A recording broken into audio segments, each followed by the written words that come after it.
θα σου διαβάσω μια ιστορία. Κάποτε ήταν ένα δάσος που δεν είχε ούτε πουλιά ούτε δέντρο. Ήταν άδειο.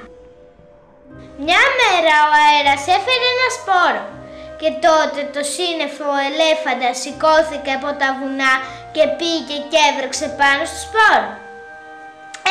Έβρεξε, ώσπου το σύννεφο ελέφαντας ξεζουμίστηκε.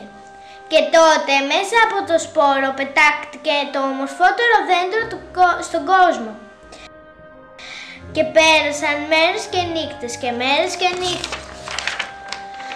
Μια μέρα ήρθαν και τα πουλιά πετούσαν σαν τρελά από τη χαρά τους, δεξιά και αριστερά και δεξιά και αριστερά. Έπαιζαν και έκαναν κύκλους το ένα γύρω από το άλλο και πετούσαν από βράχο σε βράχο και από βουνό σε βουνό και στο τέλος πήγαν και έκατσαν στα κλαδάκια του ομορφότερου δέντρου στον κόσμο και τον δέντρο στιφογύριζε από τη χαρά.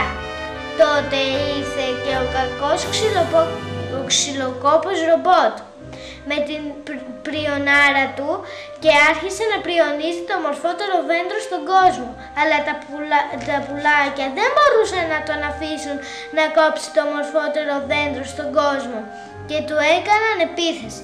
Τα πουλάκια μεταμορφώθηκαν αμέσως σε μια τεράστια μπάλα και έπεσαν πάνω στον κακό ξυλοκόπο ρομπότ. Τον έριξαν κάτω στο πάτωμα και τον πέταξαν έξω από το δάσος. Και αμέσως μετά γύρισαν πίσω στα κλαδιά του ομορφότερου δέντρου στον κόσμο. Και το δέντρο στριφογύριζε από τη χαρά του και πέρασαν μέρες και νύχτες και μέρες και νύχτες. Μια νύχτα ήρθε ο κακός κυνηγός σκορπιός και φυλάκισε τα πουλάκια μέσα στις μακριές κεραίες του. Γιατί τα πουλάκια κοιμώντουσαν του καλού καιρού και δεν κατάλαβαν. Και τα πήγε στη φωλιά του πάνω στα ψηλά βουνά και πήρε τηλέφωνο το φίλο του, τον καλό ξυλοκόπο ρομπότ, που ήρθε τρέχοντας με την πριονάρα του και άρχισε να πριονίζει με μανία το ομορφότερο δέντρο στον κόσμο. Την ώρα που το ομορφότερο δέντρο στον κόσμο ήταν έτοιμο να πέσει κάτω στο πάτωμα, έπεσε το φεγγάρι και αμέσως βγήκε ο ήλιος και τότε ξύπνησαν επιτέλους τα πουλάκια και κατάλαβαν τι συμβαίνει και μετά μεταμορφώθηκαν ξανά σε μια τεράστια μπάλα και έπιασαν τους δυο κακούς και τους πέταξαν έξω από το δάσος. Και αμέσως μετά, αφού τους είχε ξεφορτωθεί και τους δύο κακούς και όλα ήταν πάλι ήσυχα στο δάσος, γύρισαν πίσω στα κλαδιά του ομορφότερου δέντρου στον κόσμο και το δέντρο στιφογύριζε από τη χαρά του και πέρασαν μέρες και νύχτες και μέρες και νύχτες.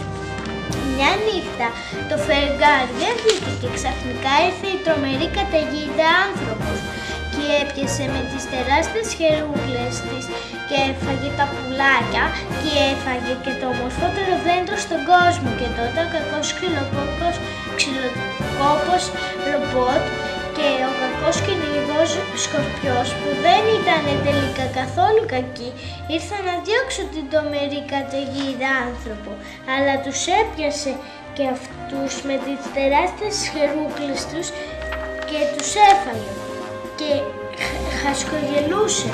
Τότε τα πουλάκια που δεν είχαν πει ακόμη την τελευταία τους λέξη βγήκαν έξω από το στομάχι της τρομερής καταιγίδας άνθρωπος και τις έκαναν επίθεση και ελευθέρωσαν το ξυλοκόπο ρομπότ και τον κυνηγό σκορπιό και τελικά ελευθέρωσαν και το ομορφότερο δέντρο στον κόσμο και έστειλαν την τρομερή καταιγίδα άνθρωπο από εκεί που ήρθε.